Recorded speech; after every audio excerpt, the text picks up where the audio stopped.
Nos podemos correr un poco más.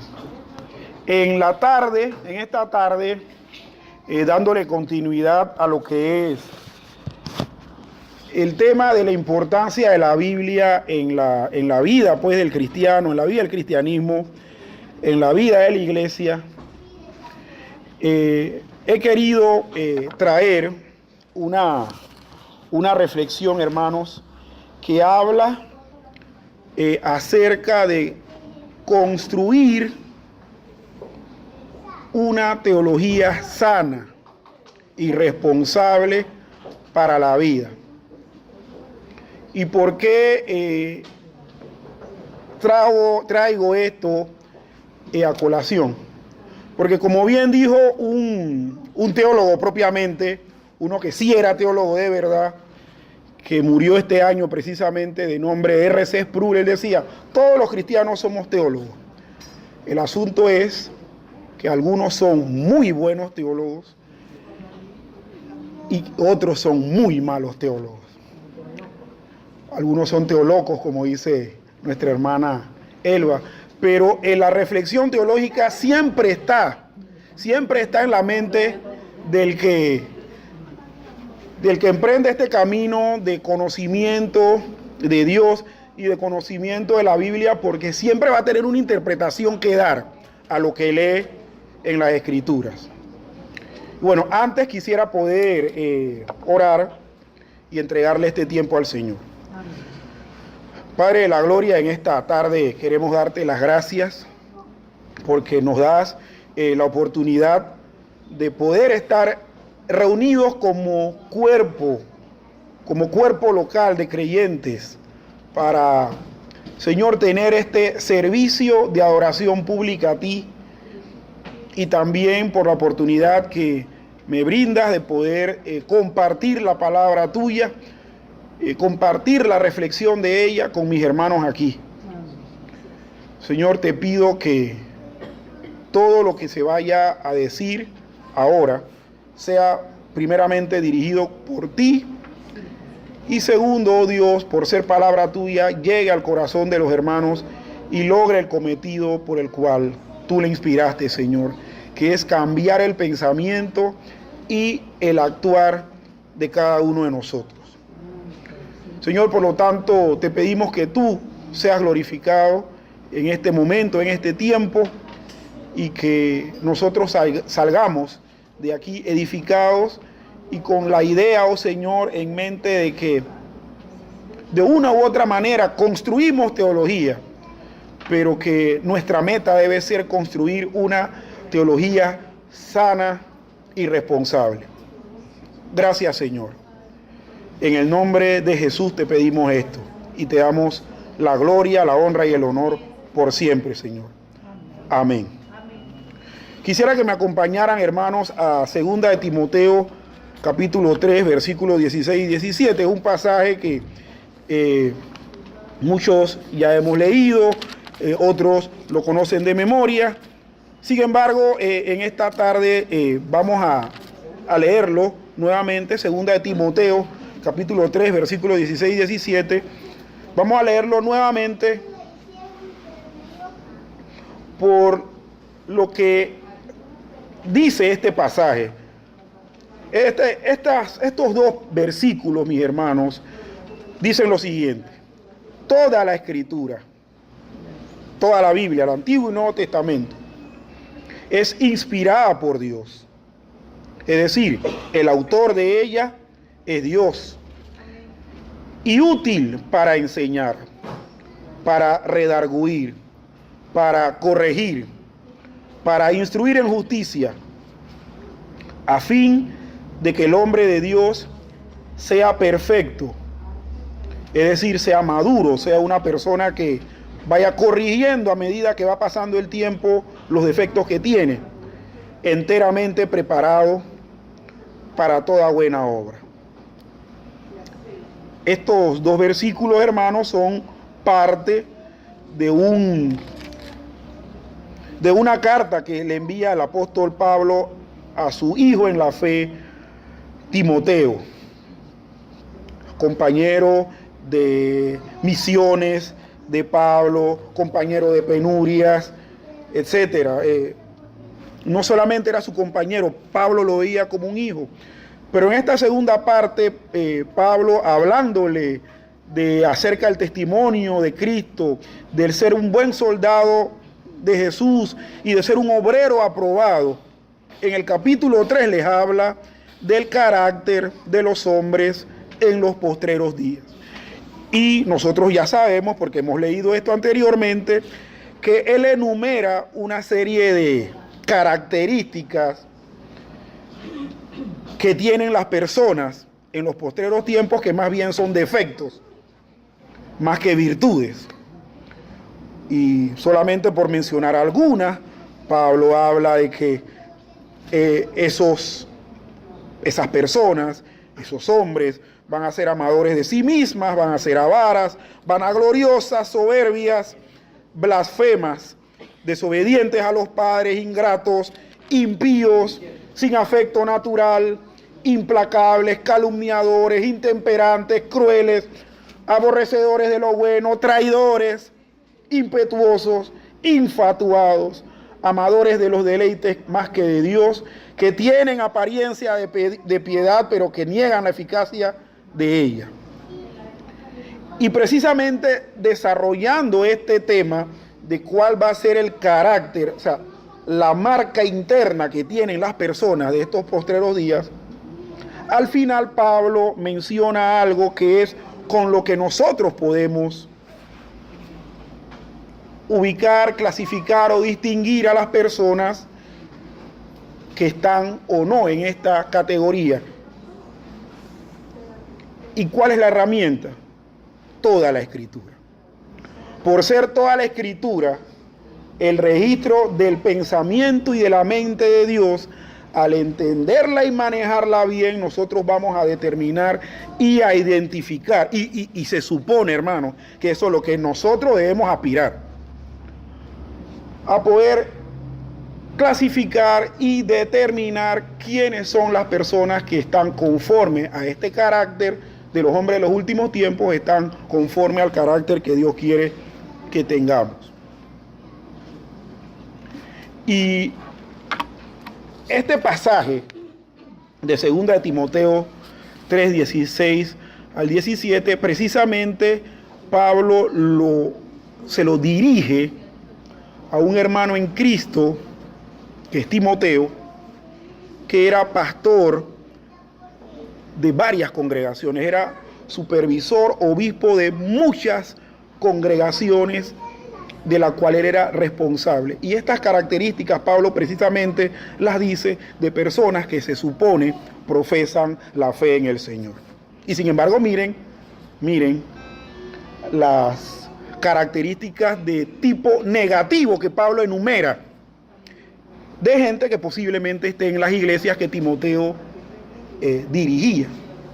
Entonces, he aquí la importancia, hermanos, de que nosotros entendamos que si somos cristianos, vamos a tener un entendimiento de las cosas de Dios, pero que ese entendimiento debe construirse de una manera sana y responsable para poder en nuestra vida diaria reflejar lo que verdaderamente Dios quiere que se refleje, y no lo que precisamente Pablo apunta en los primeros versículos de este capítulo 3 de 2 de Timoteo, que son las personas de carácter nefasto de los últimos tiempos.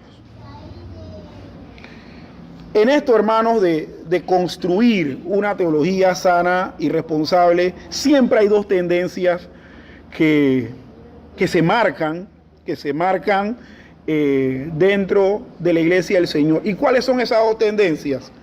Hermanos, son una es la tendencia intelectual y otra es la tendencia práctica. Y voy a pasar a explicar ambas. La tendencia intelectual, hermanos, es la inclinación de comprender las cosas de Dios y los demás asuntos religiosos a través de un acercamiento meramente intelectual y académico. con esto que acabamos de mencionar, que es una definición de esta tendencia, o sea, no estoy diciendo que no intelectualicemos la Biblia, que no intelectualicemos el estudio bíblico. Más bien lo que estoy, además de definir esta tendencia, tratando de llevar a entender es que no debemos quedarnos solamente en la intelectualización, en que el conocimiento correcto que obtengamos de la Biblia sea simplemente mental y cerebral, del intelecto nada más, del razonamiento o de la memoria, sino que vaya más allá. Pero sí, hermanos, hacer ver que esa tendencia es muy marcada dentro de la Iglesia del Señor. También está la otra tendencia, totalmente opuesta, que es la inclinación de comprender las cosas de Dios y demás asuntos religiosos a través de un esfuerzo intuitivo, moral, sin partir de una base ética o normativa. Ahora, vuelvo y digo lo que dije anteriormente. Con esto no digo que no hay que practicar y que no hay que llevar a los hechos los aspectos de las creencias religiosas, sino más bien que eso que practicamos se pueda fundamentar correctamente con la Biblia. Después de haber mencionado estas dos cosas, hermanos, ¿a qué quiero llegar en este punto? El punto es, hermanos, que para construir una teología sana y responsable para la vida, necesitamos tener una inclinación adecuada y profunda con el intelecto que demanda estudiar la Biblia, pero también tener una inclinación sana, responsable y profunda con la parte que nos lleva a practicar lo que aprendimos intelectualmente. No podemos estar polarizados, no podemos ser meramente intelectuales, personas que podemos dar grandes discursos y no ser personas que llevemos a la práctica lo que sabemos. Pero tampoco podemos ser personas empíricas que nos vayamos solamente a la práctica sin siquiera saber si lo que practicamos tiene un fundamento por el cual se debe practicar. Y esta es la conclusión que debemos tener en estas dos tendencias que se marcan y que queremos que más bien sea un asunto equilibrado en cada uno de nosotros. Quiero leer con ustedes un pasaje que está en la Biblia que precisamente habla de este equilibrio que hay entre estos dos aspectos de lo que es construir una creencia, una teología sana y responsable. Y quisiera que vayamos a Primera de Reyes, capítulo 4, versículos 29 al 31.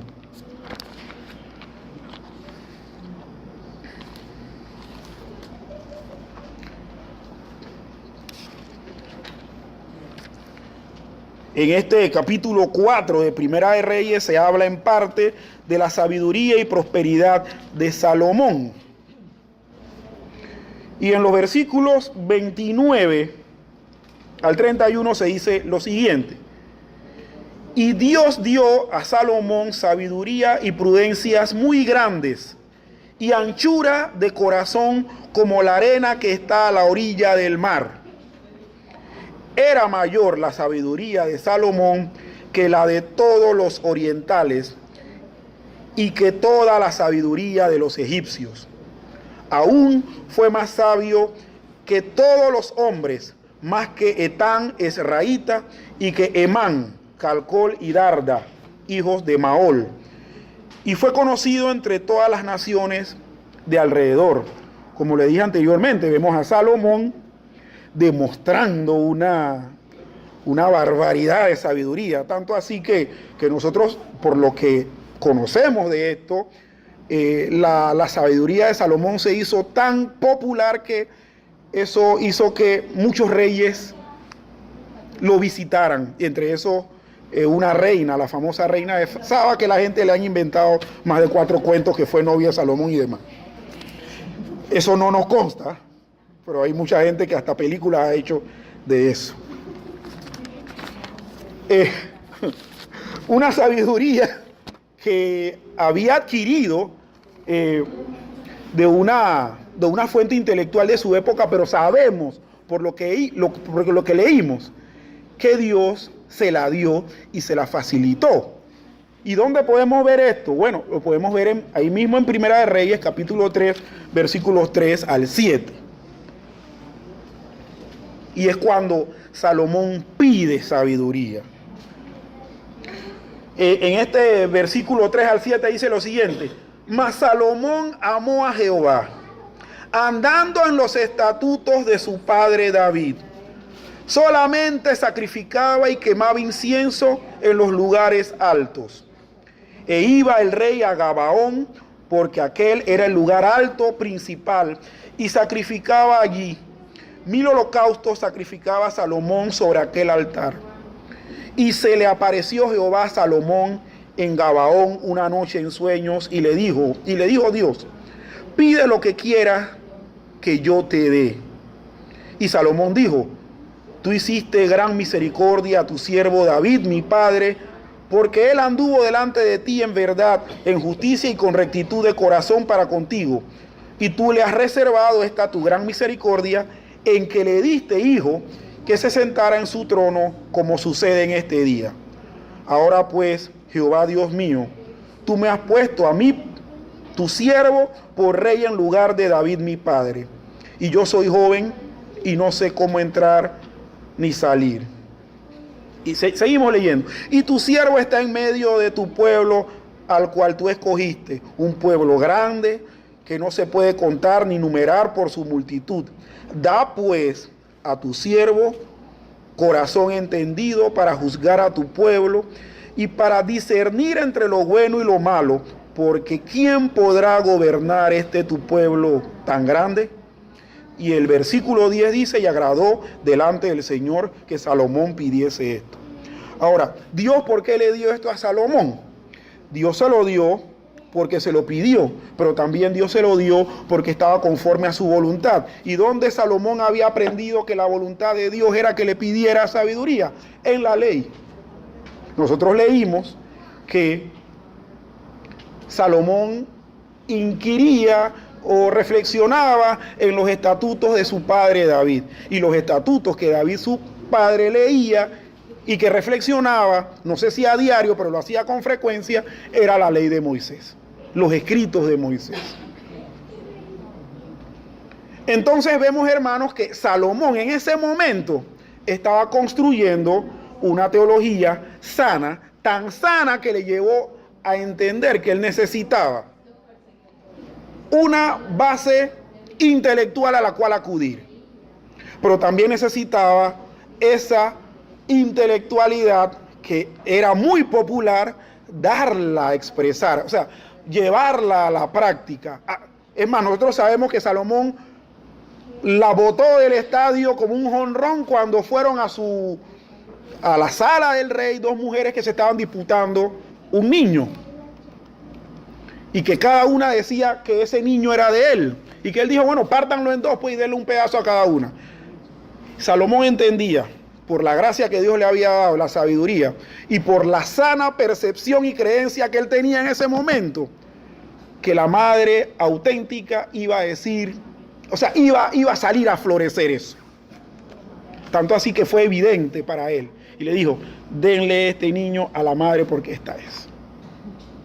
Entonces, hermanos, tendencia intelectual tenía Salomón, sí, pero también tuvo una forma de expresarlo prácticamente. Y miren, y Salomón no tuvo esa sabiduría perennemente, él la perdió cuando desechó todo esto que acabamos de mencionar. Obviamente fue así. Él no fue que lo obtuvo porque se le cerró el cerebro o no comía los nutrientes que le fortalecían la masa cerebral, no. Esa sabiduría la perdió desde que desentendió lo que tenía que desentender y no pudo practicarlo.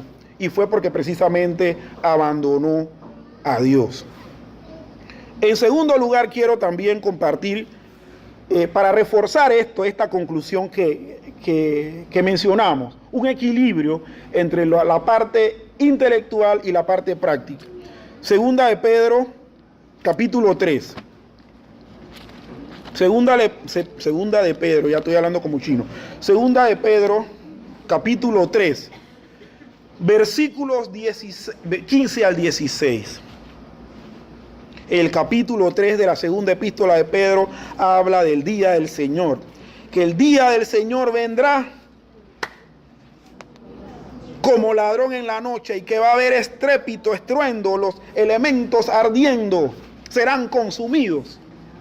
Y habla de la manifestación del día del Señor, que va a ser algo terrible. Pero también al final de este capítulo, en los versículos 15 y 16, Pedro mete dentro del discurso algo que puede ser que muchas personas se sorprendan. Y dice lo siguiente: y tened entendido que la paciencia de nuestro Dios es para salvación. Hablando de que en este capítulo 13 decía que no el Señor no está tardando, como algunos lo tienen, sino que es paciente.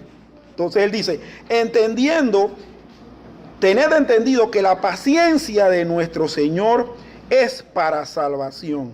Y dice, como también nuestro amado hermano Pablo, según la sabiduría que le había sido dada, os ha escrito casi en todas sus epístolas, hablando en ellas de estas cosas, entre las cuales hay algunas difíciles de entender, las cuales los indoctos e inconstantes tuercen, como también las otras escrituras para su propia perdición.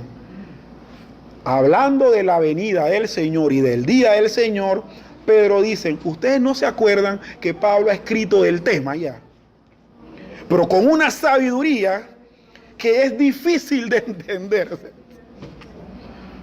Pero que creo que lo que Pedro estaba tratando de decir era difícil de entender, pero si lo practicamos, vamos a poder manejarlo. Porque dice, los indoctos tuercen. Las personas que no están bien entrenadas en esto, que no tanto tan bien entrenadas, a veces porque no les interesa o no les importa. Pero dice que los inconstantes e indoctos tuercen para su propia perdición. Pedro, que no era de los más intelectuales de los apóstoles, era un pescador, nos habla de un Pablo con todas las enseñanzas que Dios le dio acerca de la venida del Señor, la venida de Cristo. Nos habla de que esto que posiblemente puede ser misterioso y complicado, tiene que, además de entenderse bien, creerse de tal manera que nos haga llevar una vida práctica, una vida conforme a la esperanza esa de la cual nos está hablando con este suceso que va a venir, que no sabemos cuándo, pero que va a ocurrir. Nosotros, Gloria y yo, tenemos, y Roberto también, porque lo llevó a conocer, y la hermana Adela también lo llevó a conocer, porque él participó con nosotros en los estudios bíblicos, desde el Tecal se conectaba. Un hermano que Dios nos dio la oportunidad de poder conocer, pues, y poder tener una relación de amistad y de hermandad en Cristo, y estudiábamos la Biblia, y hermanos, él se enamoró de esto, de la venida del Señor. Y miren, y me acuerdo que una vez nos tocó estar presentes a una oportunidad que le brindaron en su congregación de hablar de esto. Bueno, eso fue un show en todo el buen sentido. Pero nosotros tres veíamos a Justino, así se llamaba, hablando, pero como que si estuviera viendo al Señor bajando en una nube. Tanto así que a nosotros se nos aguaron los ojos. Tanto así que yo soy poco de andar diciendo gloria a Dios, aleluya en culto, y ese día se me salieron como 3 o 4, porque eso poquito que mi humilde hermano Justino llegó a conocer, lo exteriorizó tan bien que él todo lo juzgaba de acuerdo a la venida del Señor.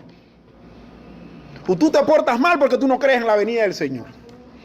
Tú no sabes nada porque tú no crees en la venida del Señor. Y todo lo ubicaba en la venida del Señor. Pero si nosotros lo viésemos y lo analizáramos desde esto de que está construyendo una teología correcta y sana, sí lo estaba haciendo.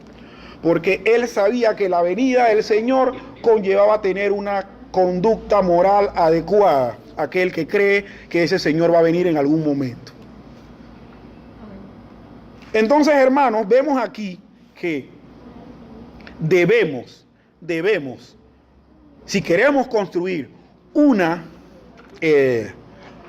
teología sana y responsable para la vida diaria, debemos no solamente meterle esfuerzo mental y cerebral, sino también, hermanos, llevarlo a la práctica. Hermanos, aunque pudiésemos hablar también de que el ser muy práctico a veces, tender solamente a la práctica, nos puede dar ventajas y desventajas. Bueno, yo quisiera mencionar una ventaja que nos ayuda a tener, nos ayuda a tener el poder nivelar con práctica el esfuerzo intelectual que tenemos a la hora de comprender las cosas de Dios y los demás temas religiosos. Y una ventaja es que nos alienta a buscar valores bíblicos. O sea, el hecho de querer llevar es porque yo quiero buscar en la Biblia valores que me ayuden a llevarlo a la práctica, ¿ok? Y voy a mencionar dos o tres. A veces yo mismo me enredo, pero voy a mencionar varios. Santiago capítulo 1, versículo 22. Sí, Santiago, la epístola de Santiago, capítulo 1, versículo 22. Dice: pero sed hacedores de la palabra y no tan solamente oidores, engañándoos a vosotros mismos. ¿Qué valor bíblico puedo obtener o puedo yo extraer de querer llevar a la práctica todo entendimiento correcto que yo tenga de asuntos bíblicos o teológicos? Es que no voy a ser engañado, primero, y que segundo, no voy a ser engañado por mí mismo. No va a haber autoengaño. Dice que el que es el que es oidor solamente y no hacedor, se engaña a sí mismo. Entonces, para no engañarse uno mismo, uno necesita ser oidor, o sea, meter el intelecto, pero también hacedor, practicante. ¿Qué otro versículo puedo, o qué otro texto de la Biblia puedo mencionar? Primera de Corintios, capítulo 8, versículo 1. Primera de Corintios 8, 1. Que de hecho voy a leer un versículo que se malinterpreta a matarse, pero bueno. Dice 1 Corintios 8:1: en cuanto a lo sacrificado a los ídolos, sabemos que todos tenemos conocimiento. Y dice la segunda parte: el conocimiento envanece, pero el amor edifica. Ahora bien, Pablo no está diciendo que el conocimiento per se sea vano. Lo que Pablo está, y eso lo vamos a ver si seguimos leyendo el texto, lo que Pablo está diciendo que el conocimiento sin práctica es vano. Pero el conocimiento de por sí no tiene por qué ser vano, sin práctica. Y se supone que lo que bien se aprende, bien se practica. Y lo dice precisamente era en cuanto a esto de los sacrificados a los ídolos. Había mucha gente en ese tiempo que tenía un morbo respecto a lo que se sacrificaba a los ídolos o no. Y Pablo les presenta un argumento en que dice: los ídolos no son nada. Los ídolos no son nada. Así que usted, si tiene una buena conciencia, usted puede comer lo que sacrificaron a los ídolos y no le va a pasar. Entonces él decía, por eso que él decía, el conocimiento envanece, pero el amor edifica. En base al amor, por la explicación y aclaración que él dio, pudo edificar a mucha gente que se retraía posiblemente de comer o de ir a generar alimento para los miembros de su casa, porque decía, no, es que yo no puedo llevarle esa carne a la gente que está en mi casa porque ese carnicero precisamente le compró la carne al templo idolátrico que está por allá. Y no se la compraba y se morían de hambre. Entonces vemos aquí hay un valor práctico.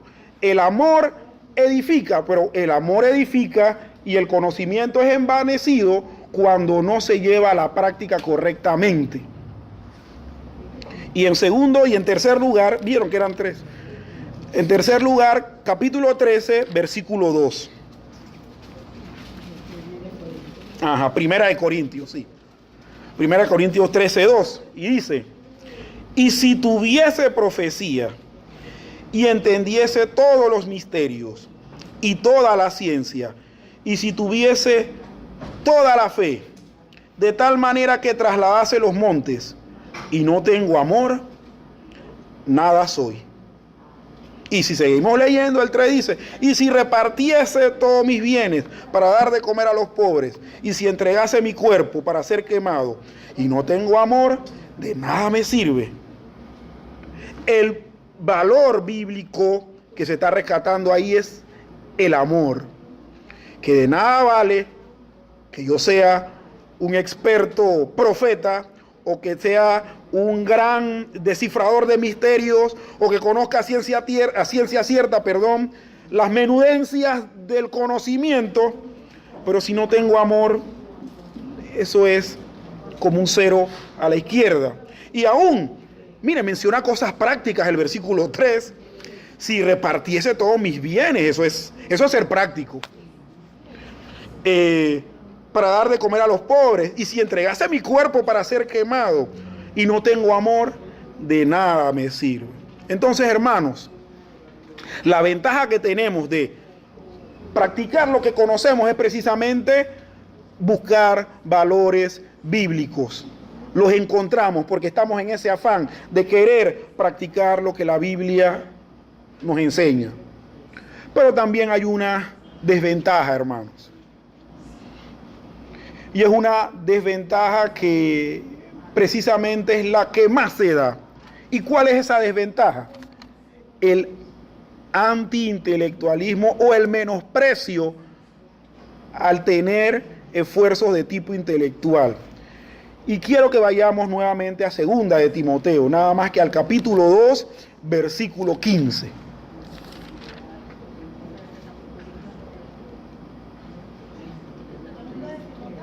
Capítulo 15. 2:15. Ajá. En el contexto de que Pablo está hablando de que debemos ser, eso lo dice a Timoteo primeramente, pero en general, debemos ser obreros aprobados. Le dice en el versículo 15, procura con diligencia presentarte a Dios aprobado, como obrero que no tiene de qué avergonzarse, que usa bien la palabra de verdad.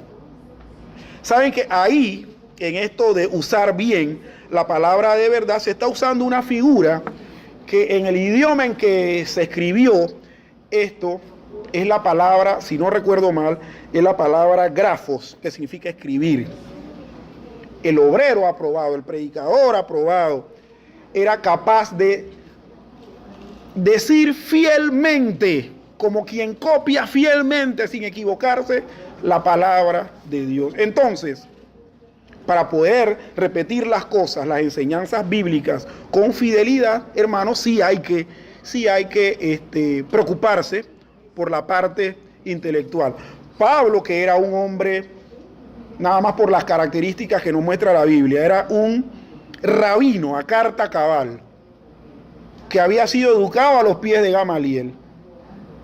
No le estaba diciendo a Timoteo que se presentara a Dios más o menos aprobado y que tuviera un grado cierto, aunque sea mínimo, de error a la hora de transmitir las verdades. No, Pablo no le estaba diciendo eso. Pablo le está diciendo, sé fiel aún hasta en eso. Y que tu aprobación sea porque tú te has sumergido en los textos bíblicos, al igual que creo que Pablo lo hacía. Y mis hermanos, lo digo, ¿por qué? Porque estamos nosotros en un ambiente en donde en la actualidad esto del anti-intelectualismo es una cosa que donde uno manifieste algo que sea lógico, que sea racional, de una vez lo atacan.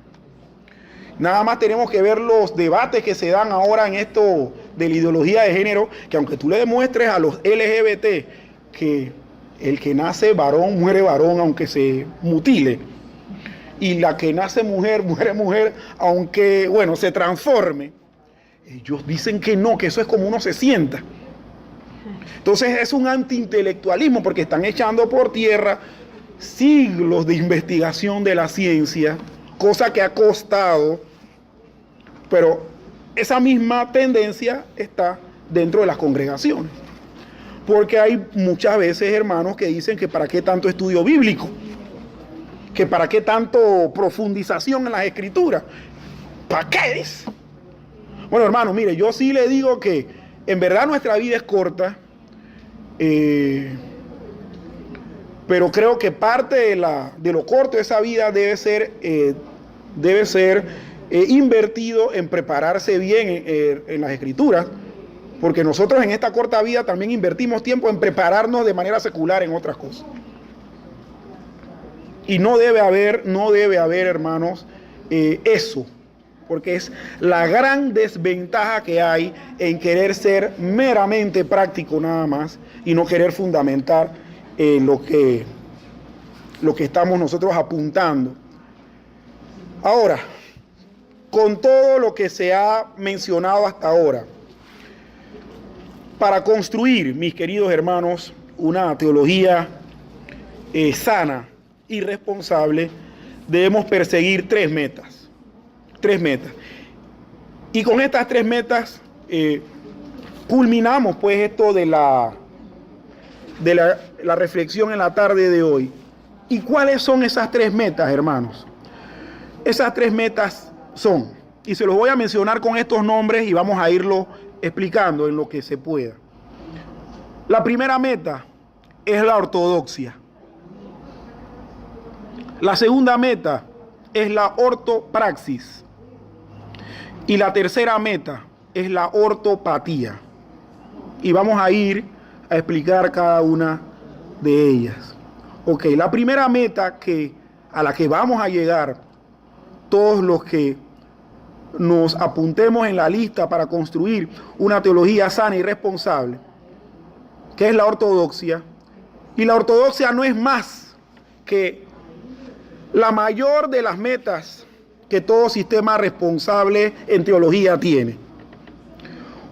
Un sistema teológico, cualquiera que sea, o un método de estudio bíblico, cualquiera que sea, su meta mayor va a ser entender de manera correcta lo que la Biblia dice. Y en sí, ortodoxia significa pensamiento o interpretación correcto o recto. Porque esta palabra ortodoxia es una transliteración de una palabra griega, orto y doxo. Doxa significa, la palabra doxa se traduce como gloria muchas veces. Pero también tiene la acepción de opinión. Y orto, en el idioma griego, significa bueno o apropiado, bueno o adecuado, o satisfactorio. Entonces, ortodoxo u ortodoxia es la opinión o pensamiento adecuado o satisfactorio de cualquier tema, porque hay ortodoxia de tipo legal, de tipo médico, o sea, es un término aplicado a la ciencia. Entonces, la ortodoxia teológica es el pensamiento o interpretación correcto de lo que debemos creer, de lo que debemos creer. ¿Eso quiere decir que hay interpretaciones incorrectas o inadecuadas? Claro que sí, hermanos, eso es lo que abunda. Eso es lo que abunda. Entonces, habiendo definido ortodoxia, vamos a ir a Juan capítulo 17, versículo 17. El Evangelio según San Juan. Capítulo 17, versículo 17. Y dice, santifícalos en tu verdad.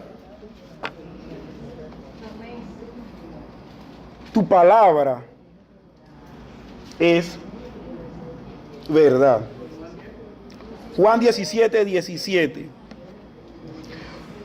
La palabra de Dios es el pensamiento, es la verdad en la cual nosotros vamos a ser santificados, hermanos. Miren, muchos tienen, y esa es casi siempre la idea que tiene la mayoría de las personas. Miren, cuando yo era niño que estaba dentro del catolicismo romano, para mí santificarse era, por ejemplo, ir a misa regularmente, era arrodillarme enfrente de la imagen del Sagrado Corazón de Jesús, era de repente cumplir con algún tipo de rituales y también con algún tipo de aprensiones religiosas que tenía el catolicismo. Eso para mí era, si yo no pienso así, me va a ir mal.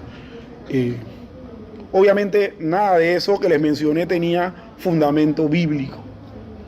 Lo que la Biblia me apunta en este capítulo 17, versículo 7, es que es la verdad. La ortodoxia es precisamente eso.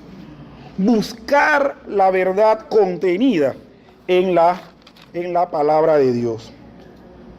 Porque quiero ver si también este pasaje es, porque aquí lo tengo anotado y no estoy tan... Ajá. También en Hechos capítulo 17, versículo 17, Hechos 17, 17 coincidieron. Ajá. Dice 17, 17, Hechos 17, 17 dice, así que discutí en la sinagoga con los judíos y piadosos y en la plaza cada día con los que concurrían. ¿De quién se está hablando? Bueno, es Pablo, como siempre, ¿no? Pablo discutiendo, él era el discutidor, parece que esa era su forma, su modus operandi, y Pablo se va hasta la ciudad de Atenas, donde nosotros conocemos que dice que su espíritu se enardecía al ver la idolatría a la que estaban entregados los atenienses. Tanto así que Pablo vio que en cada lugar había un monumento para un dios. Y después vemos que también él vio uno que decía, el Dios no conocido, aprovechó eso y predicó el evangelio diciendo, bueno, ese es el Dios al que yo le vengo a compartir. Pero Pablo en este momento está en la sinagoga. En Atenas, la cuna de la filosofía griega, había ya una sinagoga de judía, imagínense. Los judíos no andaban con cuentos. Pero Pablo se va a la sinagoga a discutir. El asunto es, ¿qué discutía Pablo en la sinagoga? Bueno, Pablo precisamente estaba discutiendo en la sinagoga los asuntos pertinentes a la escritura que hablaban del Mesías. Y Pablo les decía, cada vez que se metía en una sinagoga, era diciendo que el Mesías que ellos esperaban ya había venido, que era Jesús, y que las escrituras hablaban de eso. Y nosotros vamos a ver recurrentemente que ya sea Pablo que esté en Tesalónica, en Berea, en Corinto, en Atenas, donde sea, va a una sinagoga y discute el mismo tema. Porque los judíos tenían que entender que lo que ellos llamaban ortodoxia no lo era.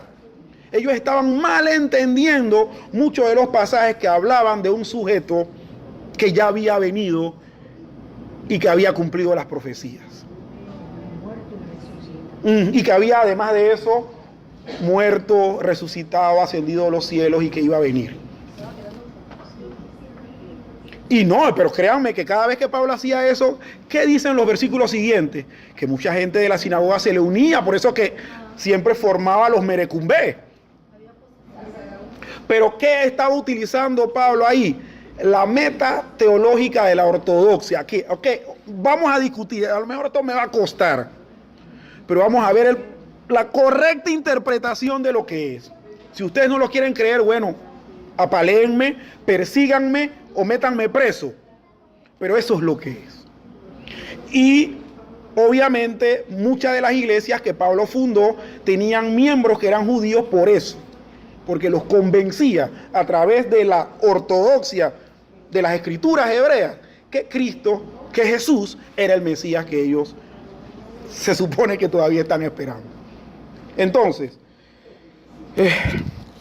esto es interesante, hermanos, porque este asunto de la ortodoxia debe ser una norma en nosotros. No debe ser una meta que, bueno, podemos prescindir. No, debe ser obligatorio. Porque vemos en la Biblia que Pablo le dio la importancia, Cristo le dio la importancia porque Pablo precisamente estaba siguiendo un modelo que Cristo usó durante sus 3 años y medio de predicación y enseñanza, discutiendo con los sacerdotes, con los escribas, con los fariseos, y muchos de ellos creyeron en él, no crean. José de Arimatea y un montón. ¿Cómo se llamaba el otro? Bueno, no recuerdo. Nicodemo, exacto, Nicodemo. Sí, Nicodemo era el que quería decir, dije José de Arimatea. Exactamente. Y Nicodemo, José de Arimatea era un hombre importante también dentro de la comunidad, así que no estaba tan lejos. Bien, en segundo lugar, hermano, la segunda meta, la ortopraxis. La ortopraxis significa conducta o práctica correcta, porque viene de orto, que es bueno o adecuado, y praxis, que significa práctica. Entonces, esta meta, hermanos, de la ortopraxis nos debe llevar a refutar la amoralidad. Es decir, estamos hablando de moral, de asuntos prácticos. ¿Por qué? Muchas personas pueden en nuestro contexto decir que no hay necesariamente algo malo y algo bueno. Y que si yo voy a practicar algo, puedo practicar lo que sea. No, la ortopraxis nuestra, porque desemboca de una ortodoxia, debe ayudarnos a refutar la amoralidad, es decir, de los que piensan que no hay bien o mal absoluto. Otra cosa que nos debe llevar esta meta de la ortopraxis es refutar las fallas que hay dentro del cristianismo actual. Voy a mencionar uno, bueno, son varios, voy a mencionarlos y voy a enfocarme en uno así brevemente. Conciertos de alabanza, maratónicas, siembras, pactos, etc. Pero me voy a concentrar en lo que es los conciertos, hermano. Miren, yo acabo de venir con Gloria de librería CLC, ella estaba viendo un libro que compró y me llamó la atención que había una pancarta que decía JA y músico en concierto 20 de diciembre 6 p.m. Comunidad Apostólica Osana, compra tu boleto, patrocinadores tal. Yo digo, ¿en qué hemos convertido el cristianismo hoy? En un negocio. Eso es una mala práctica, porque eso no es ortopráctico. ¿Por qué no es ortopráctico? Porque la ortodoxia nos dice que en la Biblia, en el tiempo ese, no se celebraban conciertos de ningún tipo. Nosotros no tenemos por qué estar inventando el agua fría. Nosotros no debemos o no podemos estar inventando cosas que no se daban en el devenir del desarrollo de la escritura. Pero vemos eso que hoy por hoy, usted o yo conversamos con una persona en contra de eso y nos ganamos la enemistad acérrima por el resto de la vida.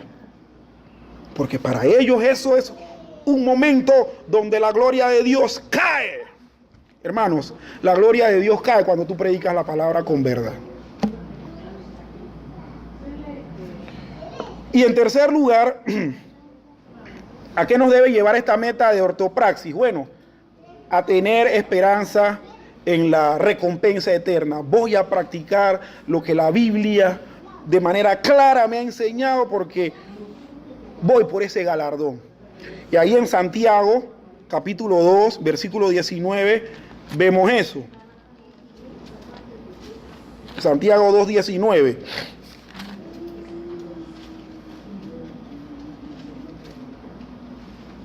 Dice: ¿tú crees que Dios es uno? Bien haces. También los demonios creen y tiemblan. ¿Tú crees? Bueno, Santiago nos dice ahí que los demonios que están perdidos, que van a condenación eterna, que no tienen oportunidad de arrepentirse, también. Pero ¿cuál es la diferencia? Que ellos tienen una mala praxis, porque ellos creen, pero anteriormente de eso, ellos desobedecieron a Dios y se ganaron la condenación de Dios. Entonces, ¿usted quiere la recompensa eterna? Bien, practique realmente lo que la Biblia nos dice que debemos practicar. No lo que nos viene a la cabeza, porque muchas veces pasa eso, hermano. Nosotros a veces, estando en esto de los cambios de la sociedad y de los tiempos, metemos eso en la iglesia. Tanto así que ya hasta hay ministros gays, ya casan en algunos segmentos del cristianismo, ya hay matrimonios igualitarios y un montón de aberraciones y todo lo demás. La tercera y última meta es la ortopatía, que significa sentimiento correcto o adecuado. Viene de orto, que es bueno, y patía, que es emoción.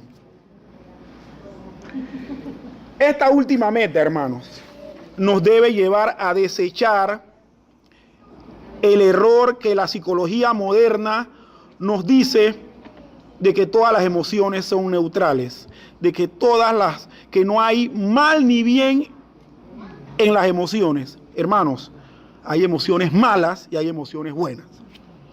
Por lo tanto, podemos hablar de buenas o correctas emociones y podemos hablar de malas e incorrectas emociones. Eso de la neutralidad de la emoción no existe, así como no existió Godzilla nunca. Si una vez discutí con un estudiante, él me decía que si Godzilla existía, yo le dije que no, y que va, no lo pude convencer. Bueno, espero que ustedes sí. Miren, Romanos capítulo 11, versículos 33 al 36. 11. Ortopatía es sentimiento o emoción correcta. O emoción correcta.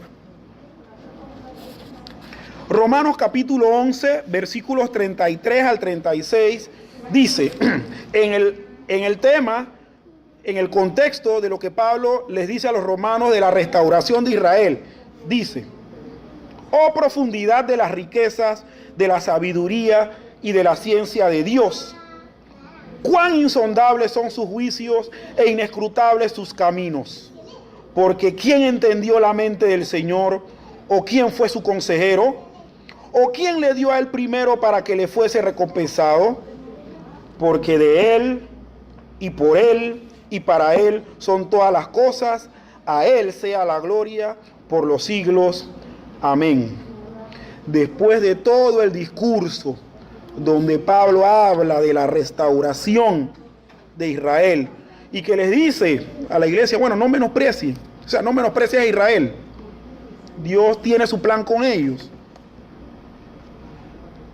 Después que desarrolla ese tema, Pablo interrumpe el discurso y dice, oh profundidad de las riquezas de Dios. Él tuvo una emoción ahí. Tanto así que el texto nos lo da a entender porque está entre signos de admiración. Oh profundidad de las riquezas y la sabiduría de la ciencia de Dios. Cuán insondables son sus juicios. Imagínense, el entendimiento de todo esto le llevó a Pablo a tener una emoción que decía, hey, me estoy dando cuenta que aún tus juicios son insondables e inescrutables tus caminos. Se emocionó, sí, pero tuvo una correcta emoción. Tuvo una emoción por haber entendido y comprendido la palabra de Dios, por haber entendido el misterio de Dios con respecto a su pueblo Israel y con el resto de la humanidad. Entonces, tenemos aquí algo que debemos aprender en esto de ortopatía. Nosotros debemos tener un correcto patetismo. Nosotros muchas veces escuchamos la palabra patético como algo malo, y que mira el patético no. Pero miren, la palabra patética o patético o patetismo es la angustia o padecimiento moral grandes, capaces de conmover profundamente y agitar el ánimo con violencia. Si la palabra de Dios nos produce un patetismo, gloria a Dios. Si la palabra de Dios, como dice el Salmo 126 que leímos hace una semana atrás, que dice, ¿cómo es que dice? Cuando Jehová hiciera volver la cautividad de Sión, seremos como los que sueñan. Nuestra lengua se llenará de risa. No, ¿nuestra qué? Y nuestra lengua de alabanza, ¿sí? Ajá, y nuestra lengua de alabanza. Entonces dirán entre las naciones, grandes cosas ha hecho Jehová con estos. Esa expresión del salmista es una expresión de patetismo, de emoción, pero correcta. ¿Por qué? Porque el Señor hizo volver la cautividad de Sión, los retornó a su tierra. Hubiese sido una mala emoción que ellos hubiesen dicho, vamos a Jerusalén de nuevo, yo también que estaba aquí. Hubiese sido una incorrecta emoción. Sin embargo, ellos tuvieron una ortopatía porque habían tenido una correcta comprensión de lo que el Señor había hecho y de sus juicios y de su obra. Ahora bien, hermanos, para terminar, existe una interdependencia de estas tres metas.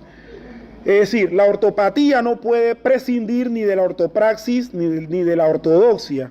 La ortodoxia no puede prescindir de la ortopatía ni de la ortopraxis. Y la ortopraxis no puede decir que no necesita a la ortodoxia de la ortopatía. Las tres se necesitan. El cristiano que quiere construir una teología sana y responsable debe saber entender la Biblia, debe saber practicarla y debe saber tener las emociones que genera todo esto. Miren, yo he visto personas que se molestan, por ejemplo, cuando se les va a compartir un pasaje de la Biblia. O hay otras que se molestan. A mí me da coraje que a él nada más lo vengan a visitar para hablar la palabra de Dios. Venle a hablar de chupata y de estar enamorando a las mujeres por ahí. O sea, se molestan. No debe ser así.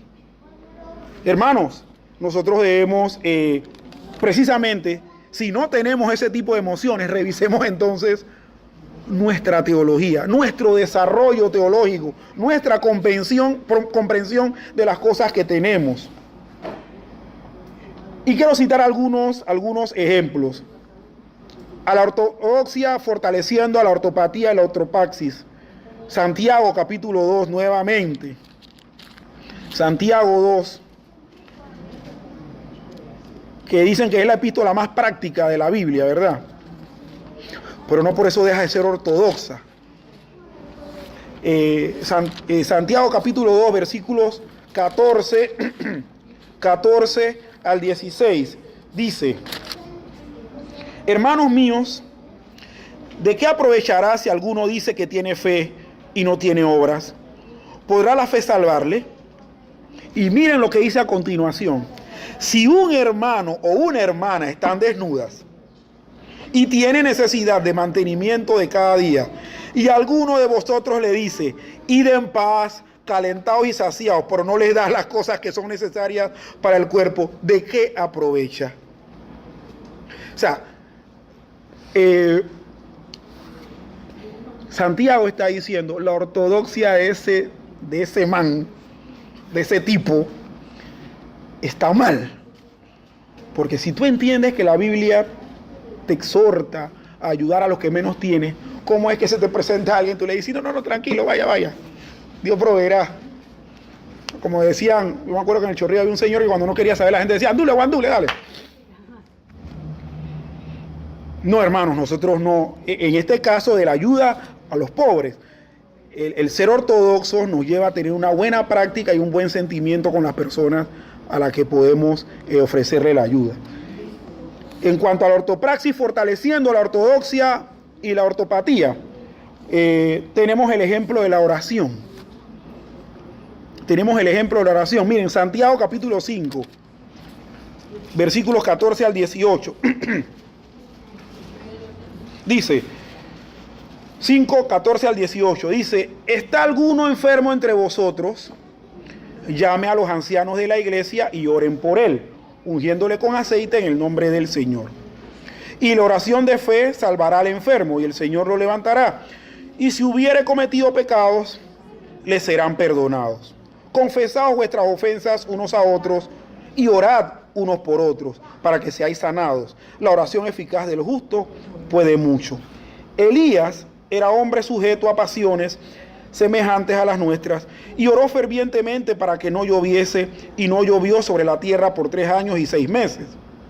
Y otra vez oró, y el cielo dio lluvia, y la tierra produjo su fruto. ¿Cómo la ortopraxis nos fortalece? Por ejemplo, la ortodoxia. Bueno, una persona que tiene una buena práctica de oración sabe a qué textos bíblicos puede recurrir para tener un ejercicio fuerte, un ejercicio poderoso en su oración. No va a andar inventando macalucias como muchos en algunos contextos cristianos donde parecieran más cultos de ocultismo que cultos cristianos. Porque dicen, vamos a hacer que vuelva lo que no es Dios. Eso es un brujo entonces. Porque el único que tiene ese poder es Dios. Y jamás la Biblia nos dice que a través de la oración uno hace esas cosas. Uno ruega a Dios para que Él en su voluntad haga, si quiere.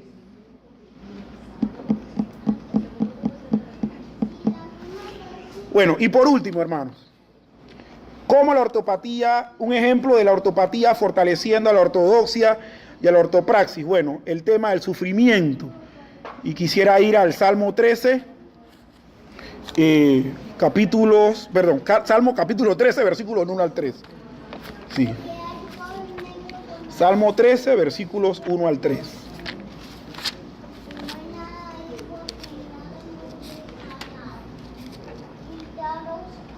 Ajá, y dice así: ¿hasta cuándo, Jehová, me olvidarás para siempre?